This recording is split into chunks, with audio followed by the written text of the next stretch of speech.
మీడియాలో వస్తున్న అసత్య వార్తలు అంటే ఎవరి గురించో కూడా ఆ తల్లి స్పందించలేదు. బాధితురాలు తల్లి జరుగుతున్న ఒక దాష్టికాన్ని చూసి స్పందించి నా బిడ్డకు న్యాయం చేయరు, ఏం జరిగిందని చెప్పేసి ఆమె ఏ రోజు ఏం జరిగిందనేసి స్పష్టంగా తను లేఖ రాసింది. అంటే ఇంక ఊరుకుంటారులే, మేము బెదిరించినాము, మనము ఒక వర్గాన్ని పెట్టుకొని మీడియా ట్రయల్ అంతా నడిపించినాము అనుకుంటే ఆమె every point to point mention చేసింది. అయితే కొంతమంది ఏం మాట్లాడతారు, దాన్ని వెనక ముందుకు తిప్పేసి ఆ అబ్బాయి అలా చేస్తుంటే వీళ్ళు టూర్లకు ఎలా పోయారు, ఆ అబ్బాయి అలా చేస్తుంటే వీళ్ళు ఆ అబ్బాయితో వీడియో ఎలా తీయించుకున్నారు, ఆ అబ్బాయిని భగీ అని పిలిచారు అని అంటే మంచిగా బిహేవ్ చేసి కాటేస్తారని వాళ్ళకు కూడా తెలియదు కదా. అంటే వాళ్ళు ఒక పామును అదే ఓ సామెత ఉంది కదా, పామును చేరదీసి పాలు పోస్తే అది ఎప్పటికైనా విషమే కక్కుతుందని చెప్పి ఆ రకంగానే విషం కక్కిండు అనుకోవచ్చు కదా. రోజు ఆ తల్లి రాసిన దాంట్లో లేకపోతే ఆమెకి అబద్ధాలు చెప్పాల్సినంత అవసరం ఏముంది? తన బిడ్డ జీవితము బజార్లో పెట్టుకోవడం వల్ల వాళ్ళ కుటుంబ పరువే కాకుండా రేపు బిడ్డ భవిష్యత్తు కదా ఆగమయ్యేది. దట్టు ఆడపిల్ల. తాను అబద్ధాలు చెప్పాల్సినంత అవసరం ఏముంది? అబద్ధాలు చెప్పడం వల్ల ఆ తల్లికి కానీ లేకపోతే ఆ అమ్మాయికి కానీ వచ్చే లాభం ఏంటి? ఈ విషయాన్ని మర్చిపోయారు అనుకుంటారు. ఒక విధంగా చెప్పాలంటే వీళ్ళు చేస్తున్న శకలే అడ్డంగా ఏవైతే తండ్రి చేపిస్తున్న విషయం ఏదైతే ఉందో ఆ పిల్లోడి విషయంలో, అంటే కొడుకుని మంచి అనిపించడానికి ఒక్కొక్కటి, అంటే వీళ్ళన్నీ కూడా సరే ఆ అమ్మాయిని మత్తులో దింపో లేకపోతే ఆ అమ్మాయితో క్లోజ్గా ఉన్నవి కావచ్చు, ఇవన్నీ రకరకాల, అవి నిజమైన ఫోటోలో, మార్ఫింగ్ ఫోటోలో, ఏఐ ఫోటోలో మొత్తం తెలియదు, కానీ వితౌట్ బ్లర్ ఆ ఫోటోలన్నీ సోషల్ మీడియాలో వీడియోలతో సహా పెడుతున్నారు. కింద క్యాప్షన్స్ కూడా పెడుతున్నారు, ఆ అమ్మాయి ఇలా అలా ఉలా అని పెడుతున్నారు. ఇంక ఇది అడ్డంగా ఇరుక్కున్నట్టే కదా. బండి సంజయ్ కావచ్చు, లేదంటే బండి భగీరథ్ కావచ్చు, తప్పించుకోవాలనే ప్రయత్నంలో ఇంకింత ఇరుక్కుంటున్నారనే విషయం సరే సదరా పిల్లోడికి తెలియకపోయినా ఇక్కడ తన తండ్రి కన్నా తెలియాలి కదా. అరే నేను ఈ రకంగా మీడియా ట్రయల్స్ నడపకూడదు, ఏదైతే ఉందో చట్టం తన పని తాను చేసుకుపోనివ్వండి అని అనాల్సింది పోయేసి ఈరోజు మీడియాలో చెత్త ట్రయల్స్ నడుపుతున్నారు అనంటే ఈరోజు ఆ తల్లి లేఖలోని అంశాలన్నీ కూడా ఈరోజు మీకు అందరికీ కూడా ఆ లేఖలోని అంశాలన్నీ కూడా కొత్తగా నేను చెప్పాల్సిన పని లేదు. పాయింట్ టు పాయింట్ ఆమె మెన్షన్ చేసింది.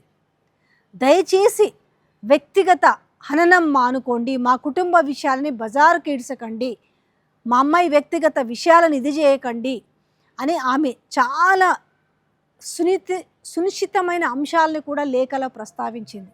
దీనివల్ల ఇంకా మీరు లోతులోకి ఇరుక్కుపోతున్నారు. ఆ అమ్మాయి మీద ఎవరెవరైతే నెగటివ్ మాట్లాడుతూ ఆ అమ్మాయి క్యారెక్టర్ని బ్లేమ్ చేసి ఇక్కడ ఇతన్ని కాపాడాలనుకొని ఎవరైతే అనుకుంటున్నారో చాలా పెద్ద మిస్టేక్ చేస్తారు. దీన్ని వెనక ఆడిస్తున్నా ఇంకెవరు ఎందుకు చెప్పు? అక్కడ బండి సంజయ్ సపోర్ట్ లేకపోతే ఎందుకు చేస్తారు ఇదంతా?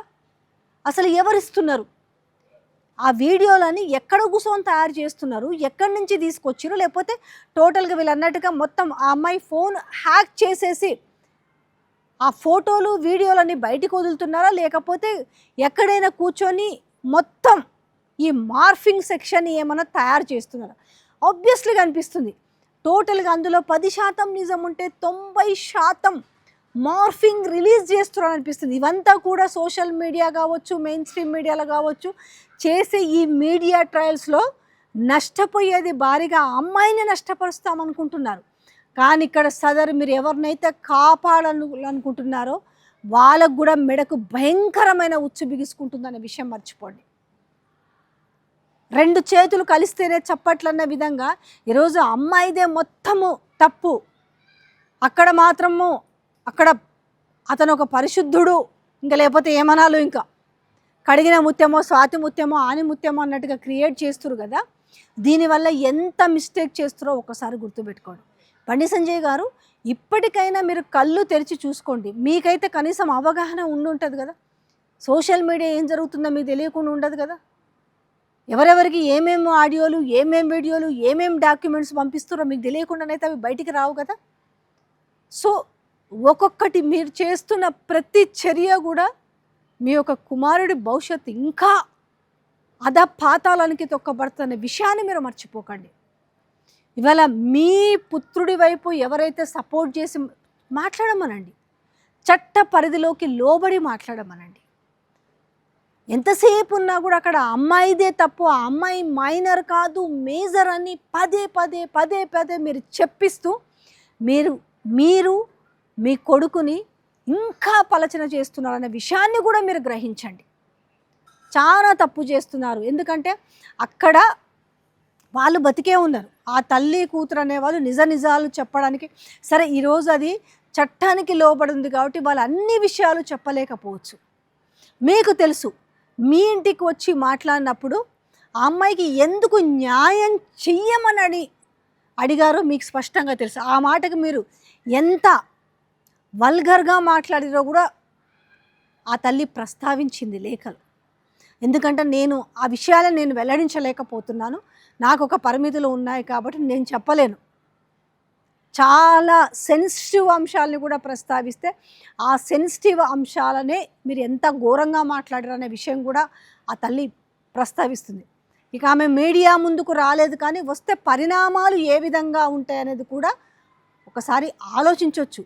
మీ వైపు మీకు పదవులు ఉండొచ్చు, డబ్బు ఉండొచ్చు, ఇంకొకటి ఉండొచ్చు, కానీ న్యాయం ఉన్న వాళ్ళైతే న్యాయ పోరాటం చేయడానికి సిద్ధంగా ఉంటారుగా. ఎంతవరకైనా న్యాయ పోరాటం చేస్తారు కదా.